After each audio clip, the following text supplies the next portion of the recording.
ایک نوجوان سرور کونین صلی اللہ تعالی علیہ وآلہ وسلم کی خدمت بابرکت میں حاضر ہوا اور اس نے عرض کیا، یا رسول اللہ صلی اللہ تعالی علیہ وآلہ وسلم، مجھے زنا کی اجازت دیجیے۔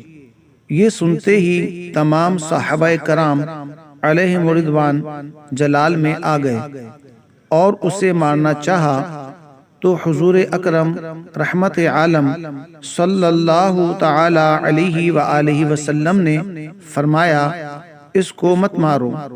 پھر اس کو اپنے پاس بلا کر بٹھایا اور نہایت ہی نرمی کے ساتھ فرمایا، اے نوجوان مرد، کیا تجھے پسند ہے کہ کوئی شخص تیری ماں سے ایسا فعل کرے؟ اس نے کہا، میں اس کو کس طرح روا رکھ سکتا ہوں؟ تو حضور صلی اللہ تعالی علیہ وآلہ وسلم نے فرمایا کہ پھر دوسرے لوگ تیرے بارے میں اس کو کس طرح روا رکھ سکتے ہیں؟ پھر آپ صلی اللہ تعالی علیہ وآلہ وسلم نے دریافت کیا، تیری بیٹی سے اگر ایسا کرے تو اس کو پسند کرے گا؟ کہا، نہیں۔ آپ صلی اللہ تعالی علیہ وآلہ وسلم نے فرمایا، تیری بہن سے اگر کوئی ایسی ناشائستہ حرکت کرے، یا پھر یہی خالہ سے۔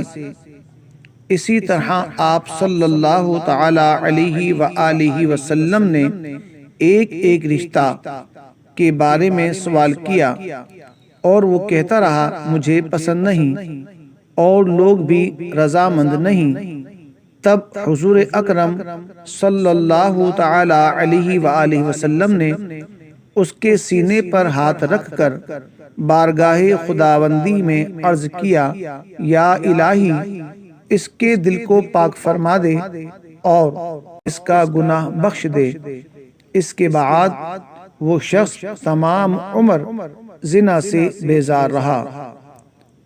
اللہ تعالیٰ سے دعا ہے کہ اللہ تبارک و تعالی ہم سب کو بھی زندگی بھر ہمیشہ اپنے فضل و کرم سے زنا جیسے گناہ سے بچے رہنے کی توفیق عطا فرمائے، آمین۔